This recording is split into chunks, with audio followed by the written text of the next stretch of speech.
Question നോക്കാം. The mean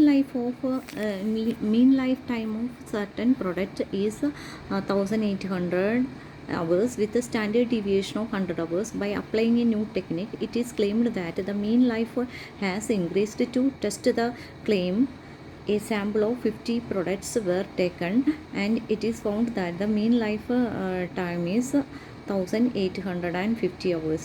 Can we support the claim at 1% level of significance? ഇതാണ് question. അപ്പോൾ നമ്മൾ ആദ്യം ഓരോന്ന് എടുത്തെഴുതാം. Mean lifetime of certain products 1800 hours with standard deviation of 100 hours.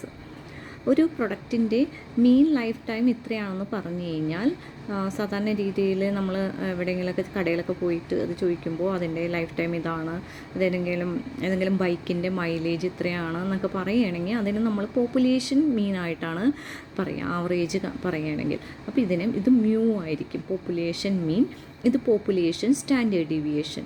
അപ്പോൾ mu equal to 1800 and standard deviation, population standard deviation denote ചെയ്യണത് sigma equal to 100. By applying a new technique. അപ്പോൾ ഒരു new technique apply ചെയ്തതിന് ശേഷം പ്രൊഡക്റ്റിന് life time increase ചെയ്തു എന്നാണ് പറയണത്. അതാണ് നമ്മൾ ചെക്ക് ചെയ്യാൻ പോണേ. അതിന് വേണ്ടിയിട്ട് ഒരു സാമ്പിൾ എടുത്തു. n equal to 50. n greater than 30 ആയാൽ മാത്രമേ ഈ ടെസ്റ്റ് അപ്ലൈ ചെയ്യാൻ പറ്റുള്ളൂ. അപ്പോൾ n 50 ആണ്, നമുക്ക് അപ്ലൈ ചെയ്യാം. അപ്പോൾ എന്താണ് പറഞ്ഞിട്ടുള്ളത്? n 50 ആണ്, സാമ്പിൾ സൈസ് 50 ആണ്. 50 പ്രൊഡക്ട്സ് നമ്മൾ നോക്കിക്കഴിഞ്ഞപ്പോൾ ഇതിൻ്റെ മീൻ ലൈഫ് ടൈം എന്ന് പറയുന്നത് 1850 വന്നു. അപ്പോൾ അതിൻ്റെ സാമ്പിളിൻ്റെ മീനാണ്. അപ്പോൾ x bar equal to 1850. Okay, അത് കഴിഞ്ഞിട്ട് അപ്പോൾ ഇത്രയും കാര്യങ്ങൾ ഇവിടെ കിട്ടി. എത്ര level of significance? 1% level of significance, അതായത് 1% എറർ വരാം. അപ്പോൾ നമ്മൾ ആദ്യം H0 ഇവിടെ H0 എന്താണ് എടുക്കുക? മ്യൂ എന്താണോ ഉള്ളത് അത് തന്നെയാണ് H0 ആയിട്ട് എടുക്കുക.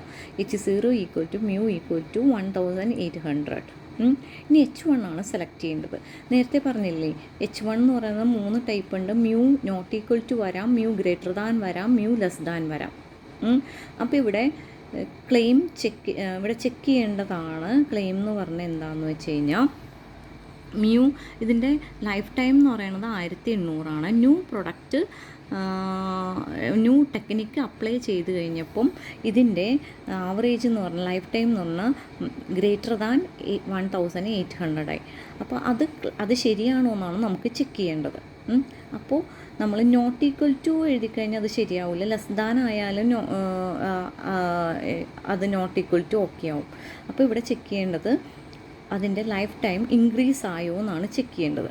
അപ്പോൾ ഈക്വലിനെ കിട്ടുകയാണെങ്കിൽ ഇത് ഇൻക്രീസ് ആയിട്ടില്ല. അപ്പോൾ ഇൻക്രീസ് ആയോ എന്ന് ചെക്ക് ചെയ്യാനായിട്ട് മ്യൂ ഗ്രേറ്റർ ദാൻ അപ്ലൈ ചെയ്യാം. ലെസ് ആയോ എന്നാണ് ചെക്ക് ചെയ്യാൻ ക്വസ്റ്റ്യൻ എങ്കിൽ നമ്മൾ മ്യൂ ലെസ് ദാൻ എഴുതും. ഇതിൻ്റെ മീൻ ടെക്നിക്ക് അപ്ലൈ ചെയ്തതിന് ശേഷവും 1800 തന്നെയാണോ എന്നാണ് ചെക്ക് ചെയ്യാൻ പറഞ്ഞെങ്കിൽ നമ്മൾ മ്യൂ നോട്ട് ഈക്വൽ ടു വരും. അതായത് ഇവിടെയുള്ള ക്ലെയിം ശരിയാണോ എന്നാണ് നമുക്ക് ചെക്ക് ചെയ്യേണ്ടത്.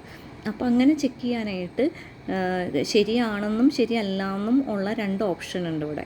അപ്പോൾ മ്യൂ ഈക്വൽ ടു 1800 ആണെങ്കിൽ നമ്മളിവിടെ അപ്ലൈ ചെയ്ത ടെക്നിക്ക് കൊണ്ട് വലിയ ഗുണമൊന്നും ഉണ്ടായില്ല. പക്ഷേ മ്യൂ ഗ്രേറ്റർ ദാൻ ആണ്, ഇതാണ് സെലക്ട് ചെയ്യണമെങ്കിൽ മ്യൂ ഗ്രേറ്റർ ദാൻ 8000 ആണെങ്കിൽ 1800 ആണെങ്കിൽ ഇത് ഇൻക്രീസ് ചെയ്തു എന്നാണ് പറയേണ്ടത്. അപ്പോൾ ഇതിലേത് സെലക്ട് ചെയ്യണം? അതിനുവേണ്ടി ആദ്യം നമ്മൾ ഇസഡ് കാണാം. ഇസഡ് എന്ന് വെച്ചാൽ x bar minus mu by sigma by root എന്നാണ്. അത് അപ്ലൈ ചെയ്ത് കഴിയുമ്പം ഇവിടെ 3.54 കിട്ടും.